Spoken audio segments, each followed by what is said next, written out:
ہم دیکھتے ہیں کہ مرزا جیلمی اکثر اپنی تقریروں میں، بیانات میں صحابہ کرام کے خلاف زہر اگلتا نظر آتا ہے۔ سوال یہ ہے کہ جو یہ زہر اگلتا ہے مواد کہاں سے لیتا ہے؟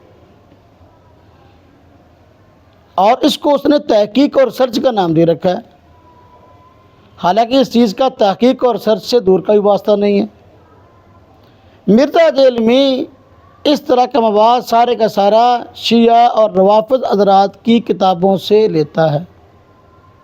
اور بڑے وثوق ذرائع سے یہ بات معلوم ہوئی ہے کہ کئی ایسے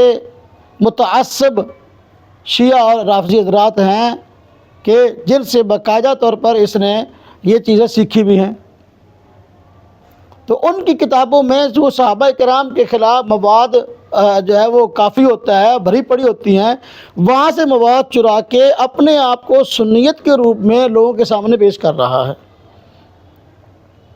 اگر ہم کسی شیعہ پر یہ اعتراض کرتے ہیں کہ وہ صحابہ کرام کی گستاخی کرتا ہے تو وہ جرم ہے، اور واقعی جرم ہے، تو ایسا شخص جو ان کی کتابوں سے مواد چرا کر تحقیق کے نام پر، سرچ کے نام پر لوگوں میں عام کرے، تو ایسا بندہ مجرم کیوں نہیں ہے؟ اس لیے اس شخص کی جو تحقیق ہے وہ تحقیق نہیں ہے، بلکہ وہ سارا شیعہ حضرات سے، روافض حضرات سے چرایا ہوا مواد ہے، ان کی کتابوں سے اس کو اس نے تحقیق بنا کر پیش کر دیا ہے، وگرنہ اس کی اپنی تحقیق کیا ہے؟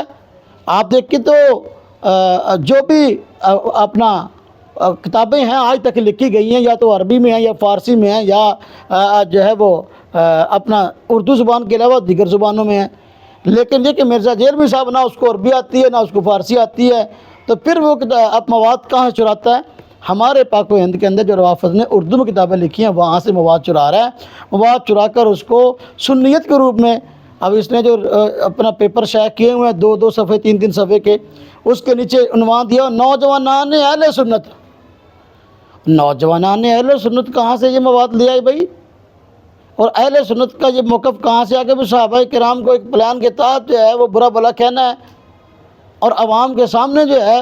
ان کی گستاخیاں کرنی ہے؟ یہ سنیت کا مواد کہاں، سنیت کا موقف کہاں سے آ گیا؟ تو کہتا اپنے آپ کو سنی ہے، لیکن در حقیقت پیچھے جو ہے اس کے وہ لوگ کام کر رہے ہیں، وہ لابی کام کر رہی ہے جو کہ باقاعدہ صحابہ کرام کے خلاف کام کرتی ہے، اور جن کے نظریہ صحابہ کرام کے خلاف یہ ہیں کہ بھئی وہ